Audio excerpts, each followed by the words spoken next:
Want to improve your English without boring lessons and complicated grammar charts? You're in the right place. Every one of our stories helps you learn naturally through adventure.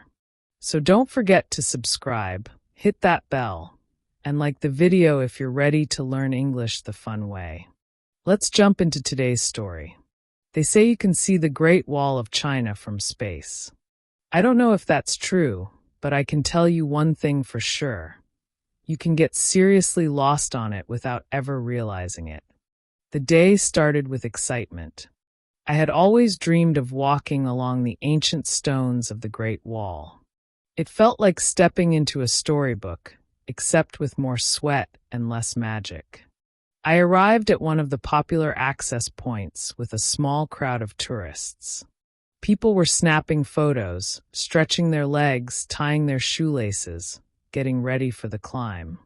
The wall snaked through the hills like a dragon. I stood there for a moment, overwhelmed by the size of it all. There were steps going left and steps going right. One direction seemed steeper, the other more relaxed. I looked at a tiny sign with arrows pointing both ways. One direction led to a scenic tower and a cable car return. The other didn't say much. I hesitated, then picked a path. I didn't realize I had chosen the wrong one. The walk was beautiful. The bricks beneath my feet were warm from the sun. Trees waved gently below the wall, and mountains rolled off into the distance. I passed a few people, then fewer, then none at all. It felt peaceful. A little too peaceful.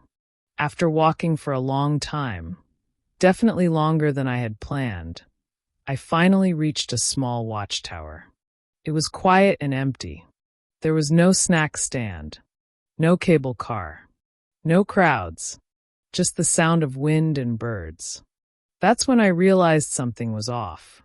I checked the paper map they had given me. I rotated it in my hands like it was a puzzle. I tried to match the shape of the path I'd walked with the dotted line on the map. Nothing looked right. It hit me slowly, like rain starting from a few drops. I had walked the wrong direction.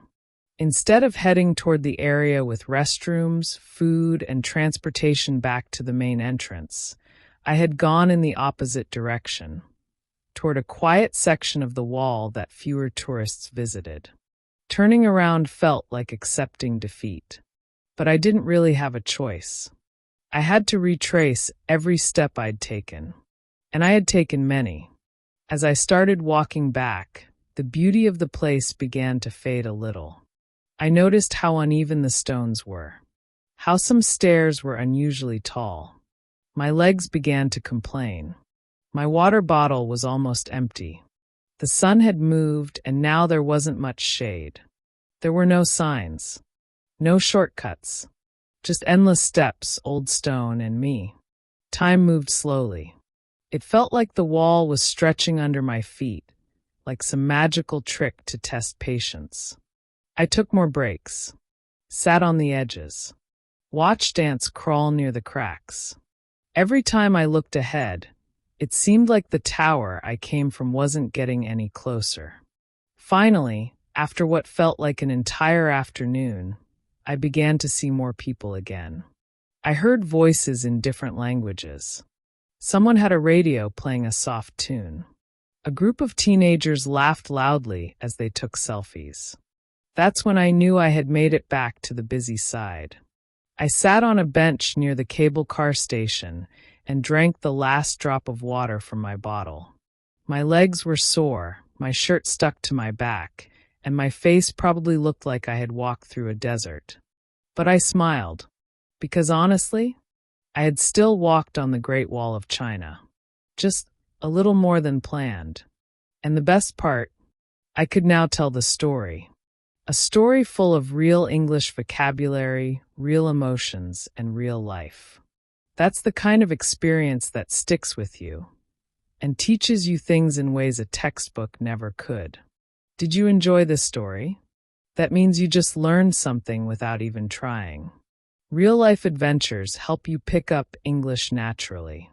So if that's your style, Give this video a like, subscribe for daily stories, and drop a comment below. Have you ever taken the wrong turn somewhere unforgettable?